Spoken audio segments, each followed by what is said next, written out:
Hello, I'm Jeremy Rivera, your unscripted SEO podcast host. I'm here with Smarty of Smarty Marketing.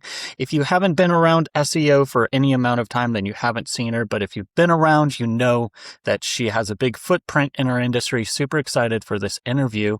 But for those unfortunate souls who aren't familiar with you and what you've been working on, give yourself an introduction. Tell us about your industry, niches, some of your experience, and share with the people who you are. Interesting question. I've been an SEO for more than 20 years, and I've done pretty much everything in those 20 years. From SEO journalistic reporting to SEO community management to SEO analyst to everything. So I've seen pretty much all sides of it. Currently, what we are doing, SEO audits plus geo. I don't do those separately anymore because they overlap so much. And Reddit. We are very much focusing on Reddit, not because we really chose that, but we've been on Reddit for more than 15 years. And suddenly Reddit became a thing. So we started selling it as a separate service because we do have a good experience in how it works and what to do there. The narwhal does bacon at midnight. Tell us a little bit more about that Reddit activity. Is it just finding relevant threads and dive bombing in with links, or is it building your own subreddits and trying to gain audience? Like, what are a couple of the plays that you're offering people when it comes to Reddit? We definitely focus on long-term transparent branded existence on Reddit, which unfortunately takes more time than the first method that you mentioned. But it's long-term, and it's definitely a long work, a lot of effort. Our average is 6 months when the community starts really picking up and that subreddit starts ranking in Google, starts showing up in LLM citations, but it on average 6 months at least. But then once you have your subreddit, you definitely can branch out to different subreddits as well and build your presence there in a meaningful way. With new accounts, it's the best way to get suspended right away, and not even with new ones, with established ones. Once you start trying to do sneaky stuff, you can lose accounts, and that's exactly why we don't do that for clients, because we operate their official presence. We have to be very careful with it. It's a lot of responsibility. And anything spammy you do on Reddit can backfire on the brand reputation, and that's too much of responsibility to take. So we focus on a very safe, transparent, and meaningful way of building Reddit reputation and Reddit presence, basically.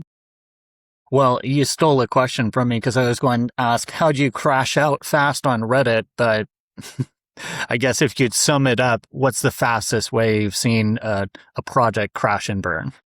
If you think about that, it's not very much different from SEO in general. There are quick ways to do stuff in SEO and achieve those quick results, and there are long-term, and that all relies on how much you value your actual entity, your brand. There is a gateway to Reddit if you are ready to gain quick results and then flip to something else and lose everything. That's an approach too. Can happen as fast as 1 day to 6 months.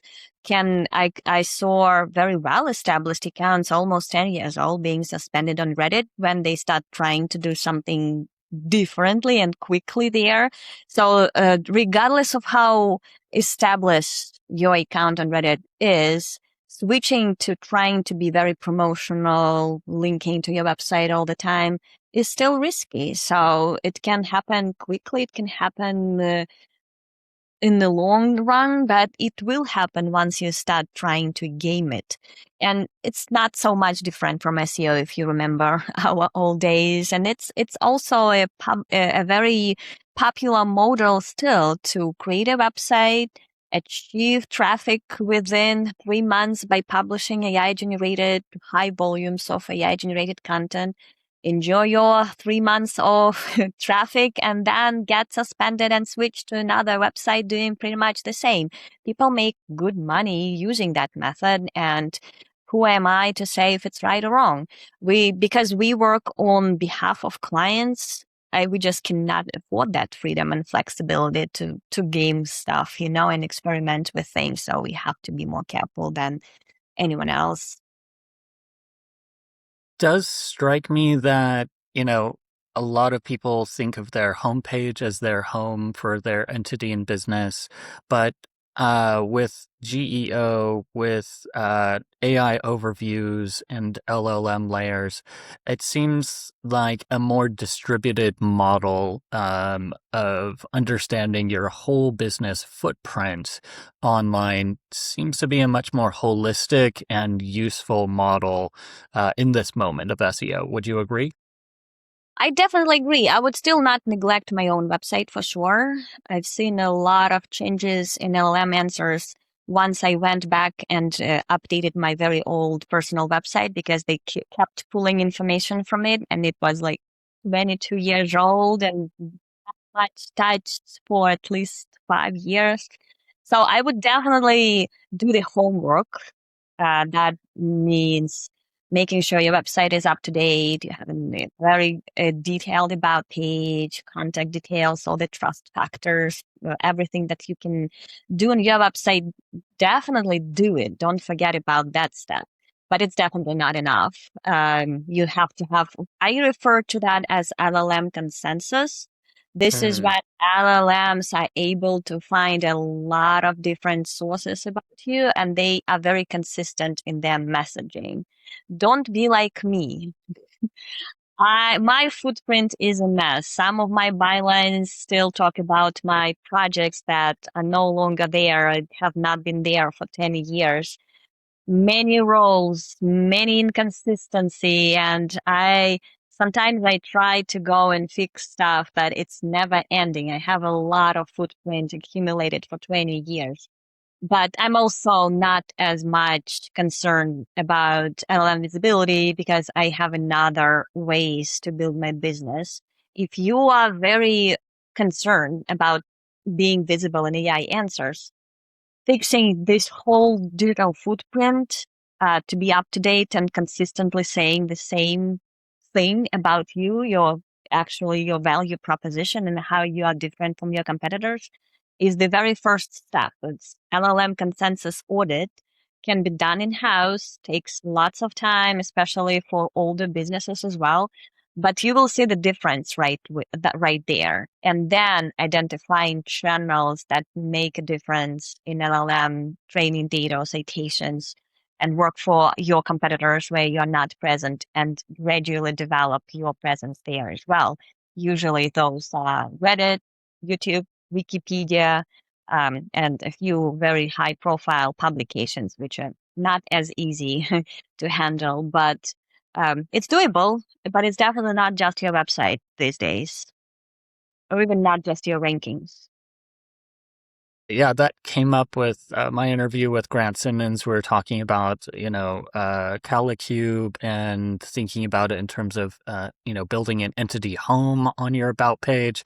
It's crazy how many people, like, I worked with 4 or 5 brands and they had no about page at all, or their about page was like 1 or 2 paragraphs. And it was just the most generic, fluffy stuff possible. I'm like, come on, I know more. I haven't even worked with you yet, but I know more about your company than is spelled out on your about page. So there's definitely that. And then you're right. You got to, educate your customer support, your exterior customer support representatives. Claude and ChatGPT, they need good intel. That's what my friend Matt Brooks at SEOteric says. Train them, give them the materials. Like, yeah, and you're right. There's for older entities and businesses, you do have that spread of old profiles, social profiles that have this snippet of information, and it can be a headache trying to find credentials for a 5-year-old blogger account and trying to get things updated. So I guess that's where, we as consultants and can earn our keep of hunting those things down, impressing the value of that consistency. But I'm curious if there's a playbook or like a walkthrough. What are the top 5 things aside from, hiring you to go set up Reddit for them, that if a new business, because I'm working with a new project, they're doing AI energy power for data centers. It's like clean or whatever. But what would you suggest for a new project getting off the ground? How do you think about gaining that visibility? Where do you go? Is it buying press releases? Is it popping up profiles? Is it classic directory submissions? What's your top 5?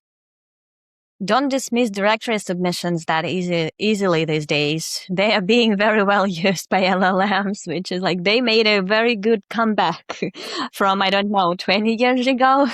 So my answer is very, it depends basically on the business, what their budgets are. I would usually suggest do the fundamental homework, which is establish your profiles, name consistency, get registered where it makes sense. For many businesses, that could be Yelp, Trustpilot, all of those places that are being popular in your niche, basically.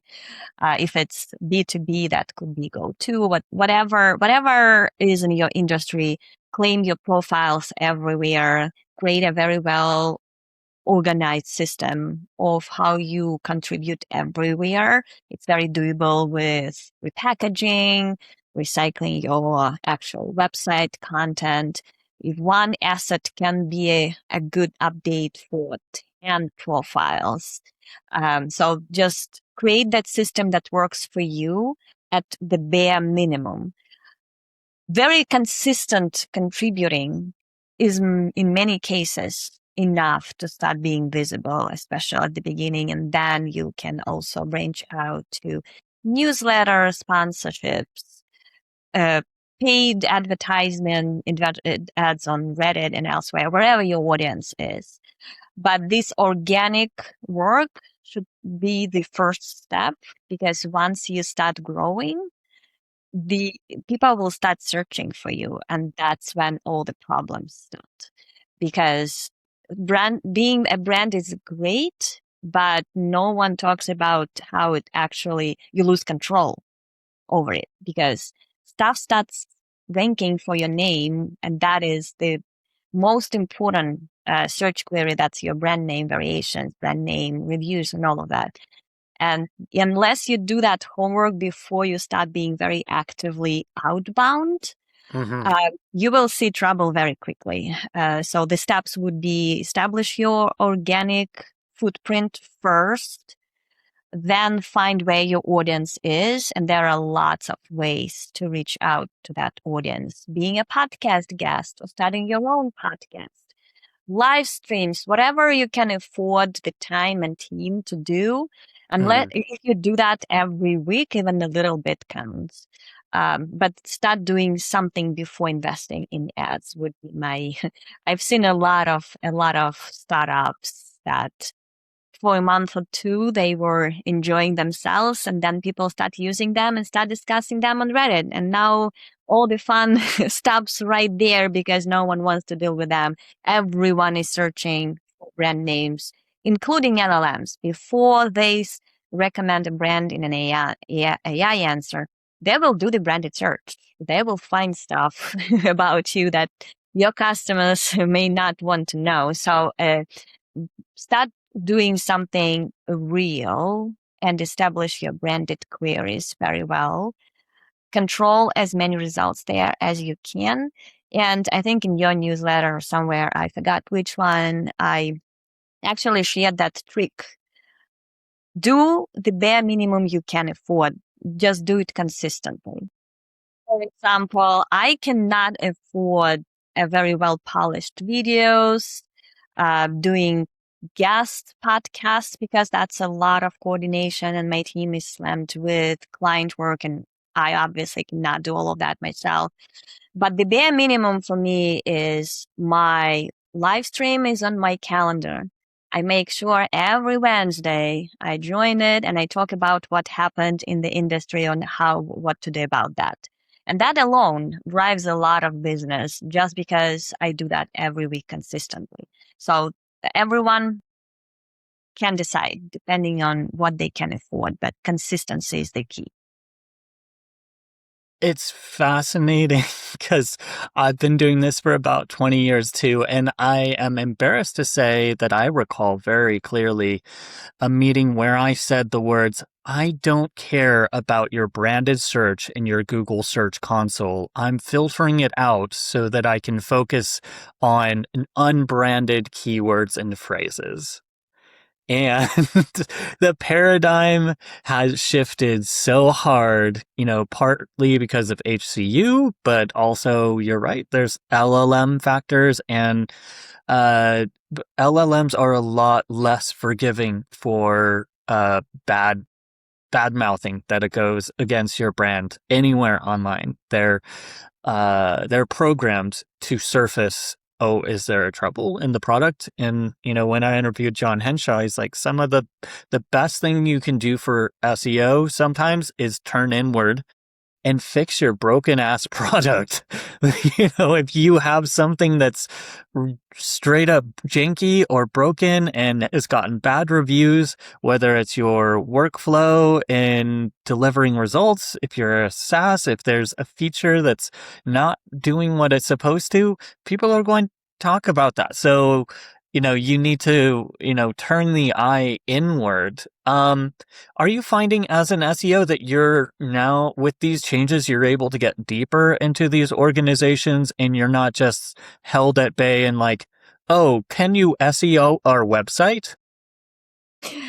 Interesting. We used to be an island. Remember those times when we were absolutely not aware of what else is going on with our clients? As long as we have our keywords and can report some growth, that's what everyone cared about. Now I'm much more involved in reputation management, especially organic search, but even otherwise, because LLMs search spontaneously. They can search Google or they can search Reddit itself for everything that you were trying to hide from Google search results. And you're right. I have to deal with so many departments, sales, customer support. You would not believe how much of reputation problem is caused by discommunication between what the website says, what salespeople promise, Yeah. and that causes so much problem on Reddit and thus everywhere else from there that I have to have almost separate meetings to identify why those problems occur, like where is that disconnect. In many cases that, okay, we cannot say that publicly, but we can say that privately. And I mean, it's no longer, you cannot hide anything. If there is an upfront price and you are not talking about that upfront, people Yeah. will find that on Reddit, and in the quick AI answer, right in the AI overview, will tell you how much you charge upfront, and you cannot hide that information anymore. So that alignment inside companies becomes the key to LLM visibility. And it's a fight. I spent too much time figuring out what we cannot say publicly, why, and what does it take to change that policy, because it's already there public and there is no hiding that. And it's 50% of cases, I cannot win that battle because those executives are still like, no, that's how we make money. We cannot say that. And I mean, like, okay, then this is what we end up with. And then let's change the strategy instead of trying to fix it. We should be doing something else there. And usually that's building brand awareness in a different way. We have a lawyer client who charges more than everyone else, and we're not allowed to talk about why, even though there is a clear reason. They take more difficult cases overall. But for some reason, they don't allow us to tell that. So we focus on hosting MAAs for them and just build their trust and authority that way without acknowledging the big elephant in the room as well. But we do what we can. I'm curious about how AI, I it's it's sad that we only have the one word for it, but I think there is a true differentiation between the workflow and augmentation side, the practical utilization of Claude Code or desktop between your team, multiple different models of AI to unlock capabilities. Uh, I was talking with Brett Sklar um, just yesterday about how if you just take away one headache per week and just ask your team, use these AI tools and cure a headache you have this week. Be inventive and see what you come up with. That small progression, instead of trying to replace workers, just eliminating tasks, is just like SEO on steroids. There's so many workflows, so many creative things that it's way better than spending your SEO budget. I know that I charged somebody $2,000 to edit meta titles and descriptions because they demanded them they be bespoke and human written, every single one. And they wanted to pay for the hours for it, and they thought that was worth it. But I would absolutely not recommend that now, 10 years later. It's not worth it because you can do so much more with $2,000 worth of budget, and you can still get the titles and descriptions written really well, possibly even better, if you really have honed your agents or your skill set to do so. So I'm curious what you're finding within your company, within your agency, when it comes to leveraging AI as a workforce element. Well, it's an interesting question. My team is mostly at this point they have mostly involved in two big tasks, which is one, community management, and we use AI for tracking, analyzing sentiment, all of that. But there is a lot of manual work there for sure because it's Reddit. We write it manually there. We don't automate it, the actual posting. So aside of analytics and monitoring, it's all manual work. The other part that they are doing is PR, digital PR assets. Likewise, we can use AI for ideation, competitive research, and stuff like that, but it's not a good way to invent something actually original and unique. So we use for direction, but most ideation comes from brainstorming actual ideas by people. Building AI is handy for internal linking to that asset, to coming up with suggestions on how to reach out to journalistic research, things like that. But the core of that product is still manual work. I personally am not as much involved in those tasks, but I do entry audits. And I mean, I use AI here and there. It's very connecting SEMrush or Ahrefs to Claude is a great way to kind of get insights that you wouldn't have thought about. Competitive research, great with AI as well, and analysis. But I also do a lot of manually there as well because I feel like maybe I'm old school, but unless I dig deep and see actual search results, actual queries, sort them, filter them, I don't feel like I get a good understanding of the health, CLM positioning, health of the website, and where I should go. This is my brainstorming method. Before I create the roadmap of the strategy, I actually spend week, 3 days, depending on the size of the website, just looking at the data myself. Again, I can use help with Claude or Gemini. For usually those two I use. Things like analysis, brainstorming, things like that. But definitely a huge core of work in our company is still manual. Maybe because we picked up the services that are not easy to automate. It makes sense that, that humans find the place where, you're dipping into multiple different pools of data and have to have in mind, a certain filter and parameter on it. Like if I wrote about this on Open SEO, like if you treat Google Search Console data as totally credible, then you're overlooking, the dark queries, the fact that between 30 to 80% of the query table details, they're gone. You just can't see. And so you're basing your entire strategy of, oh, we got 1,000 clicks, but out of those 1,000 clicks, you got 200 of those that were told, where they were, which pages for what keywords. That's less than a flip of a coin.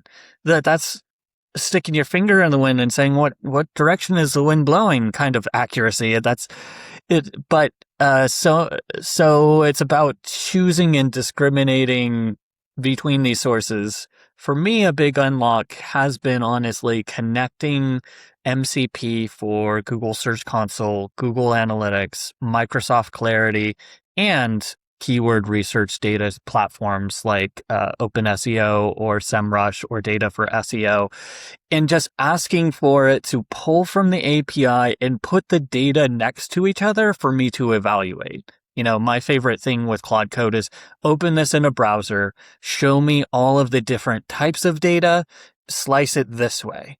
And not ask it to analyze it, but just show me the data that's so hard to navigate to in GA4. If I have to open GA4 again, I'm going to hit my head on the desk till I pass out. But I can ask Claude, hey, show me GA4 data in a GA3 format.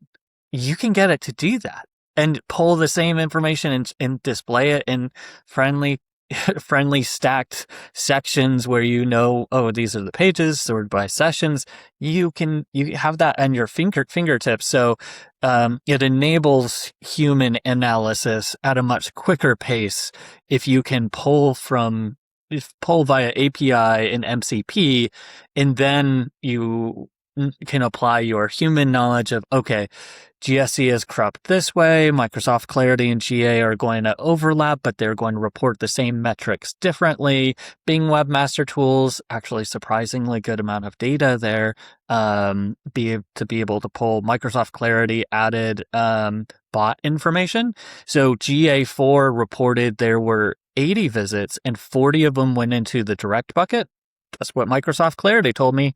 Those 40 were bots. And that's not necessarily bad anymore. It used to be like, keep the robots off my site. But now 50% of the traffic is bots. And I gotta say, some of those bots are running around with wallets. They can spend money. Yep. So don't treat them like strangers anymore. Yep. It's interesting. The time, right? The switch that we had. Well, totally with you. Honestly, because I don't deal with keywords as much as I ever did.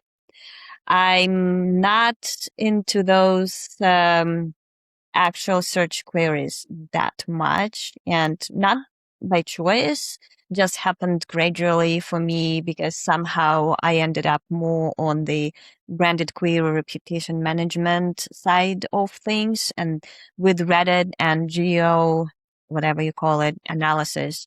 That just happened very, very easily. Most people, mostly that I get, don't ask about or Google rankings that much anymore. They come to me with, we want to be on Reddit and we want to be an LLM. And search queries, especially digging deeper into those, isn't that much of my routine anymore. I actually miss those times now that I heard you speaking about that. I'm like, oh my God, I haven't done that for months. It's a changing game. It certainly is a different ecosystem. Largely because, there was that It's because Google had a true monopolistic moment and squandered it. They had the golden moment in the sun where being not a real competitor, no one could come close. Yahoo was a joke, and they just got so high on their own supply, and we got high too, because we could, like you said, we could stand on our little island separate. And I had one client. Honestly, I never spoke to. I was part of an agency. I did SEO for them. Never met anybody on their team. Never was in a single meeting with them. There was a salesperson who talked to the customer support person who talked to me to do, quote unquote, do their SEO. And that level of separation, that doesn't exist anymore because Google's not the solo primary channel. And even they did it to themselves. They very quickly rushed out AI overviews when they saw the threat of LLMs on the horizon and kind of spiked their own wealth. And now that I guess they're enjoying the dark box, the bringing back of the dark ages. But when there isn't clarity for these businesses of how much value that Google is driving to them, and there's all these LLMs that have messaging that's ascendant that are reaching C-suite through LinkedIn, talking about I don't doom and gloom about it anymore. There was a moment where I genuinely was really concerned about the industry, but I think there's a level of acceptance now of, hey, this is what it looks like when a monopoly loses its monopoly and we get true competition back onto the table. And, Google's going to have to make, its choices, and we're going to have to make our choices as to what surfaces or places we try to optimize. But it's, as I'm writing a book right now of search everywhere optimization. We got the acronym doesn't need to change. It's not GEO, it's SEO, but it's search everywhere optimization, not search engine optimization. Yep. And I totally agree with you. It's very telling. I haven't had a lead in months that would come to me saying, I want to be on Google. Businesses just just probably there is a lot of course, noise telling them that you need to be in LLMs, and that's part of it. But also many businesses are just upset. They don't want to deal with Google anymore after all of that, what happened, and unpredictability and lack of reporting from Google. You cannot put any price on rankings anymore because you can be viewed, never clicked, and it just doesn't make sense to businesses. So they just, okay, no more SEO. We want everywhere all. So definitely, it's very telling. I'm not sure if you are seeing that, or maybe I'm just attracting those kinds of leads, but most of them come to with I want to be in ChatGPT and stuff, not even mentioning Google. And I always say I will look in organic search anyways, whether you want me or not, because that is definitely more data there than anywhere else. And it's the first confident step into LLM visibility is definitely SEO. But the initial request is very seldom Google at this point. I would phrase it this way. I also run a small business interview, and it's usually a question posed as a question of, how much of an overlap is there on what I need to do for SEO and LLMs? And I've changed my position on this a couple of times. And I used to think they were adjacent and there were things you did for SEO that weren't overlapping. But no, my mindset is now this is SEO, and, AI overviews completely overlaps. Everything that you can do for SEO, do it, because it all does impact. But there are so many genuine different thingadingies, different aspects, different departments to interact with, and levers to pull, buttons to push, people to hire, things to publish, to unpublish, that have no impact on directly on SEO. and might even be negative in some places, but they're required as part of the bigger picture now. So it is a question that comes up, but my answer is, SEO is still at the core. If I think